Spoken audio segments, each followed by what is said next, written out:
아슬아슬입니다. 아슬아슬하다. 지방선거 관련된 내용인데 이런 표현이 등장을 했어요.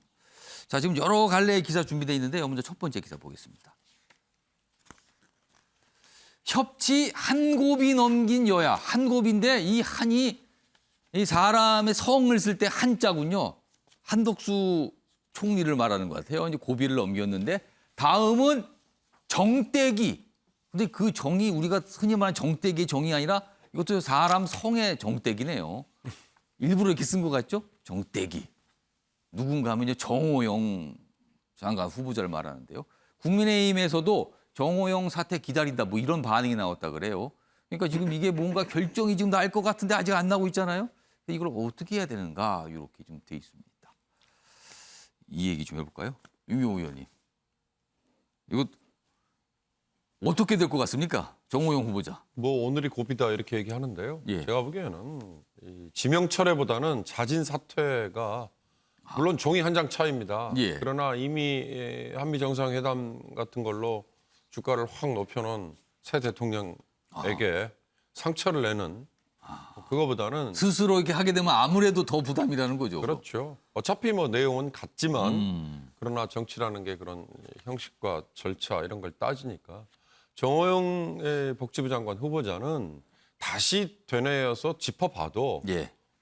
두 자식들이 본인이 원장, 부원장 뭐 이런 보직을 갖고 있을 때 학교 이 뭔가 보직 그다음까지는 뭐 병원장까지 간 거죠. 그 사이에 있었습니다. 그럴 때 편입을 같은 학교에 예. 했다는 것 자체만으로 이건 공직을 이런 분이 앞으로 계속 공직을 이끌면 그러면 어떻게 이해충돌 상황이 생길 경우에 공사 구분을 어떻게 할 건가? 예. 이건 본인뿐만 아니라 윤석열 정권 전체에 큰 짐이 된다는 게 이미 국민들의 본인이 얘기했던 눈높이와 정서다.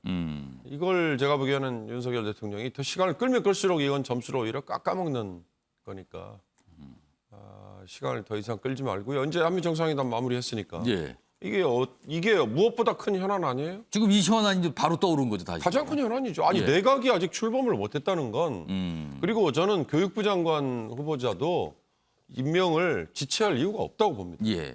또 다른 자리 뭐 금융위원장, 뭐 공정위원장 같은 국무위원은 아니지만 장관급 역할을 수행해야 되는 자리도 예. 더 이상 지명을 늦추지 말고 빨리 지명을 해서 임명 발표를 해서 내각을 빨리 출범해야 그래야 정상적인 예. 국정이 운영 수행되지 않을까 싶은 점에서 예. 정호영 후보자 문제는 본인이 자진 사퇴하는 걸로 오늘 정리하는 게 저는 맞다고 봅니다. 보건복지부입니다. 보건하면 코로나19 바로 떠오르시죠? 그리고 복지요. 대선 때 얼마나 중요한 공약사항이었습니까? 복지 부분이요. 매해가 갈수록 점점 중요해지고 있거든요. 복지 부분은. 그걸 담당하는 장관 자리입니다. 지금. 손나람 변호사. 네. 혹시 윤석열 대통령이 임명 강행을 할 수도 있다고 보세요? 저는 그럴 가능성 거의 없다고 봅니다. 없다. 그거는. 네, 왜냐하면은 그렇게 되면은 협치를 그래도 시정연설에서 그렇게 강조하셨는데 예. 민주당과의 관계가 뭐 너무나 악화될 게 자명하지 뭐 않겠습니까? 엄청난 반발이겠죠? 네, 맞습니다. 뭐 물론 어느 정도의 대립은 불가피하다 예. 하더라도 윤석열 정부로서도 어떤 입법을 통한 과제 해결을 위해서는 민주당의 최소한의 협조가 필요하다는 것을 알고 있을 텐데 예. 굳이 민주당과 그렇게 극한의 대립을 만들어갈 이유는 전혀 없고요. 국민의힘에서는 혹시요 만약에 임명 강행하면 이거 지방선거 요즘에 분위기 좋은데 또 이상해지는 거 아닌가 이렇게도 걱정하시나요? 네, 맞습니다. 왜냐하면 사실 민주당이 지방선거 관련해서 내리막을 타기 시작한 시점이 저는 검수완박이라고 보거든요. 그러니까 국민들의 반대 여론이 높은데도 예. 불구하고 무리하게 밀어붙이다가 여론과 이제 반대 방향으로 갔다는 거죠. 그렇죠. 국민들의 마음에서 멀어지게 된 것인데 예. 정호영 장관 후보자를 임명하는 것은 사실 그거랑 뭐 정도의 차이는 있겠습니다만 똑같은 겁니다. 역시 반대 방향이다. 네, 그 국민 여론의 이제 절대 다수가 정호영 장관 임명을 반대하고 있는 상황에서 예. 굳이 지방선거 앞두고 저는 그런 무리수를 둘 필요는 없다고 보고 대통령실도 이러한 내용 잘 알고 있으리라 생각합니다. 자, 지금부터는 지방선거 관련 그중에서도 민주당 관련 내용 좀 집중적으로 다뤄보겠습니다. 시간이 지금 벌써 지금 8시 50분이 다 됐네요. 속도 좀 내보겠습니다. 기사가 두 가지가 있습니다. 보시죠. 이재명 인천 계양을 지지율이 아슬아슬하다. 인천 계양을에 발이 묶이는 건가? 그러니까 지방선거, 전국선거를 지휘해야 되는 자리에 있는데 지금 본인 보궐선거 때문에 발이 묶이는가 뭐 이런 거예요. 어떻게 나왔길래 그러냐면요. 여기 지금 여론조사 기관 3곳이 있죠? 숫자를 좀 보겠습니다. 빠르게 보면요. 이렇습니다. 지금. 여기 이재명 후보의 지지율이 45.8. 지금 경쟁 후보. 여기 지금 국민의힘 후보죠? 국민의힘 후보는 49.5. 앞섰네요. 국민의힘이요. 그리고 여기 보면 46.6, 46.9, 47.4, 47.9. 아주 근소한 차이거나 좀 뒤지거나 이렇게 났다는 거예요, 지금요. 상대적으로 지금 국민의힘의 윤형선 후보인데 상대적으로 좀 인지도가 낮다고 평가받았는데 이런 여론조사 결과가 연속적으로 지금 나온 겁니다. 다음 기사 하나 더 보겠습니다. 그러자 민주당에서는요, 이런 걱정을 해요. 이재명 바람이 불지 않는 민주, 다시 투표에 나서달라 읍소를 하고 있는 거예요. 자, 그럼요. 이재명 후보 주말 동안에 호소를 가게 했는데 그 목소리 들어보시죠. 제가 모든 책임을 무한 책임을 지기 위해서 총괄선대위원장도 맡았고 직접 선수로 출전하기도 했고 전국을 다 책임져야 한다는 1인 2역 3역을 그냥 수용했습니다. 여러분 말씀하십시오. 우리 성남이 이재명을 키워주셨지 않습니까? 우리 성남이 다시 이재명이 일어설 수 있도록 힘을 모아주십시오. 자, 최영철 편집위원, 신경진 의원님 각각 똑같은 질문 드릴게요. 왜 이런 상황이 된 겁니까? 개항을이 좀 심상치 않은 것 같습니다. 지금 여러 여론조사, 복수의 여론조사를 보니까. 그렇습니다, 지금. 예. 잇따라 나오고 있어요. 예, 그 국민의힘 윤 후보는 거기서 25년 정도를 의사로서 봉직을 하시면서 그 주민들과 굉장히 뭐 친화적인 그런 관계를 많이 그쪽의 유지했다고. 연고가 아주 뚜렷하신 인물이죠, 네, 지금. 그렇습니다. 그런데 지금 이재명 후보는 그 성남에 오래 계시고 경기도지사까지 하시던 분이 갑자기 인천 계양을로 가심으로써 주민들이 저 사람이 누군가에 대해서 조금 힐난하는 분위기가 있는 것 같습니다. 이 여론조사만 놓고 볼 때. 아무리 대선 후보지만 네. 이렇게 반응을 보인다는 그런 것 거예요? 같습니다. 그러니까 결국에는 대표성의 위기에 이재명 후보는 와 있다. 인천 계양을에 당신은 대표가 아니다. 그 주민들이 지금 일부가 상당수인지 모르겠지만 목소리를 높이고 있는 것으로 보입니다. 결국 이 대표성의 위기가 온다면 결국 계양을에서 굉장히 힘든 지경에 온 것이 아닌가. 처음부터 당 내부에서 그건 무리수다. 예. 그런 얘기가 있었지만 그것을 무릅쓰고 이 나온 것에 대해서 저는 처음부터 첫 단추를 잘못 깼다고 생각했는데 이 첫 단추를 잘못 깨므로써 이재명 후보께서는 앞으로 정치를 꽤 오래 하실 분인데 예. 왜 이렇게 오래 하실 분이 이 작은 그 실수를 하실까? 저는 이게 굉장히 앞으로 정치를 롱런하는 데 있어서 큰 장애물로 작동하지 않을까.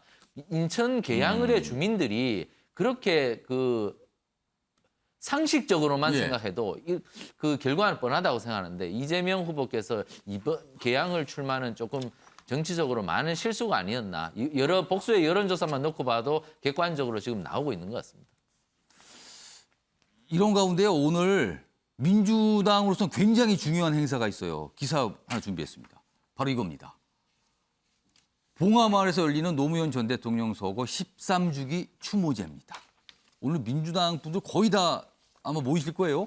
자, 문재인 전 대통령도 참여합니다. 5년 만에 봉화행, 그리고 한덕수 총리도 추도식 참여. 윤석열 대통령은 참석 안 하기로.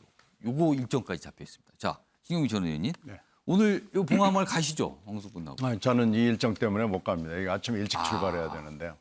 그러면은 오늘 예. 뭐 여야가 다 모이고 특히 뭐 문 대통령은 이미 예고가 돼 있지만 예. 한덕수 총리 등등 이 여당의 주요 인사도 오기 때문에 예상은 조금 한덕수 총리 참여로 약간 이 뭐랄까 분위기라 그럴까요? 예. 이런 것은 좀 처음에 기대했던 거하고는 좀 달라지지 않을까 이런 생각이 있습니다. 이게 일방적으로 야당의 예. 민주당의 메시지가 강하게 나가기는 조금 어려워진 거 아닌가라는. 문 전 대통령 입장에서도 그런 추도사를 하기는 이게- 어렵다는 겁니다. 이게 지금 그러니까 한덕수 총리가 거기에 등장을 함으로써 예. 여러 가지 좀 이렇게 뭐랄까 메시지가 이렇게 뒤섞이는 것들이 있지 않을까라는 생각을 합니다. 이제 현장을 좀 봐야 되겠습니다만은 예. 틀림없이 그런 방향으로 흘러가지 않을까라고 생각이 되고요. 금방 말씀하신 거 왜 이렇게 좀 어렵습니다, 이재명 민주당이. 후보가 어려운가는 몇 가지 요인이 있는데 일단 이 밀어내기식 출마가 명분에서 조금 약한 데다가요. 일단 송영길 후보가 자리를 비워주는 형국이었고요. 갑자기 김은혜 후보가 국힘당의 경기도지사가 되면서 성남이 비어버렸잖아요. 그러니까 이게 지금 예상하지 못한 겁니다. 이게 지금 명분상으로 약간 좀 이재명 후보가 왜 개항에 하는 데 있어서 설명이 좀 잘 안 되는 부분이 있고 또 하나 결정적인 것은 국회의원 선거와 대선은 다릅니다. 국회의원 선거는 20만 내외의 예. 유권자, 지금 현재 개항은 한 15만 정도 되거든요. 예. 조금 작은 선거구인데 이걸 대선 후보 선거운동 하듯이 해서는 좀 곤란한데 지금 그렇게 흘러가고 있어요. 예. 그래서 아마 선거운동 방식과 행태를 좀 바꾸는 것이 굉장히 중요해 보이고요. 또 하나 윤영선 이 국힘당 후보라는 분이 로컬에서 굉장히 강하더라고요. 예. 그러니까 이분이 20대, 21대에서 31%, 38%를 얻었습니다. 송영길 후보와의 결투에서 그렇게 된 건데 이게 표수로 따지면 3만에서 4만 정도 그 사이가 중간쯤 됩니다. 예. 그렇게 따지면 윤영선 후보의 굳은표가 있는 거 아닌가라는 생각이 들어서 이재명 후보 입장에서 굉장히 정교하고 치밀하게 계양을리라는 지역구를 연구를 해야 이길 수 있다고 저는 판단합니다. 인천 계양을에서 만약에 이변이 발생한다면 이건 정치권에 엄청난 뭐랄까 이걸 뭐라고 표현할까요? 충격일까요? 영향일까요? 뭐 효과일까요? 아무튼 뭔가가 생기지 않을까? 뭐 이런 전망을 하시는 분도 많이 있어요. 아직은 모르겠습니다만은요. 이런 가운데요, 지금 민주당이 지방선거에서 굉장히 어렵다는 평가 받고 있는데 이와 관해서 어제 민주당 내부에서 전망이 좀 있었습니다. 앞으로 좀 이렇게 전개될 거냐 이런 전망을 좀 나타냈는데 그 목소리 들어보겠습니다. 저희들이 이 격전지, 경합지에서의 추격을 맹렬한 추격을 시작할 생각입니다.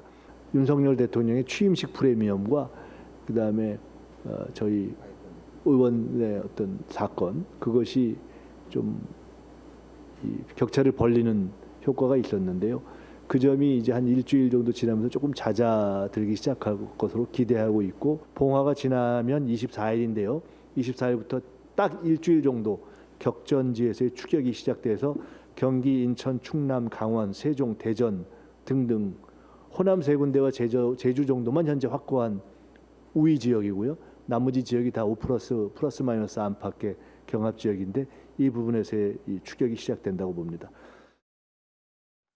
그러니까 민주당 내부에서는 오늘 봉화마을에서 열리는 이 추도제를 기점으로 뭔가 변화가 있을 거다 이렇게 지금 기대와 전망을 하고 있는 상황인데요. 그런데요, 다음 기사도 하나 있네요.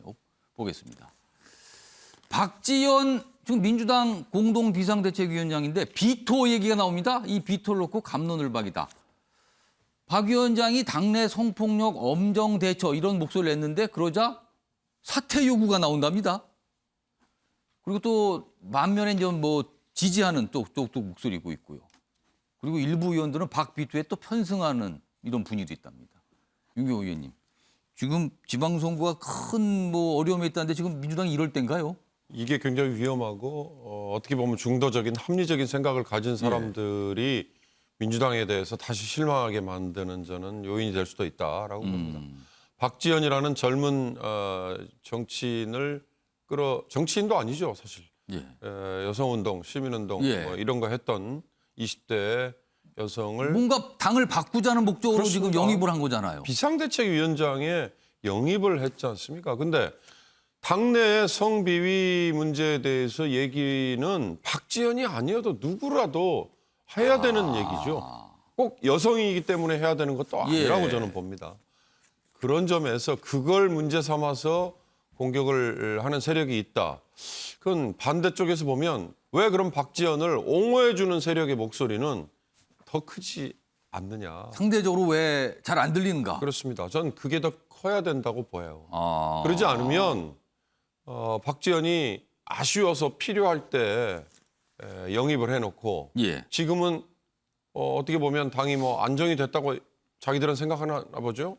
그러니까 그냥 내뱉겠다 이렇게 되면 2번 매를 맞는 꼴이 될 수 있다. 이게 이른바 중도표, 중도 유권자들 이렇게 뭐 연결시키지 않습니까? 이런 상황에 대해서? 논란이 많지만 저쪽 반대편의 예. 국민의힘에는 이준석이라는 30대 젊은 정치인이 대표가 되는 과정, 그다음에 예. 그 이후에도 뭐 젊은 보수 이런 얘기를 했잖아요. 그럼 민주당도 뭐 진보인지 전 모르겠습니다만 그걸 지향한다면 젊은 층과 젊은 기존의 진보. 예. 4050 또는 뭐 60을 넘는 이 장년층까지도 아우르는 그래야 정당 내에 발전적인 모습이 이루어질 수 있다. 저는 이번에 바이든의 방한 기사 중에 예. 바이든이 박지현 위원장을 예. 만나서 일부러 만나서 아는 척을 했어요. 아는 척 했다면서요. 그러니까 아까 저 바이든 위원장이 아니 미국 기자가 우리 예. 윤 대통령에게 여성 왜 등용 안 하느냐라고 묻는 것처럼 미국은 우리에 대해서 이만큼 속속들이 알고 준비를 이만큼 해가지고 온 정상회담이었어요. 확실히 관심을 많이 두고 있는 것 그렇습니다. 같아요. 이 미국 대통령이 야당의 젊은 대표, 뭐 비대위원장이다. 예. 그걸 꿰고 왔다는 거는 정말 저는 놀라운 일이라고 봤는데 그만큼 우리는 그럼 반대로 예. 미국에 대해서 정상회담 준비를 했느냐. 이건 좀 다른 얘기입니다만 예. 그런 점에서 저는 박지현 비토론이라는 건 일부의 목소리에 그쳐야 민주당이 더 발전하는데 바람직할 수 있을 거다라는 생각을 갖고 있습니다.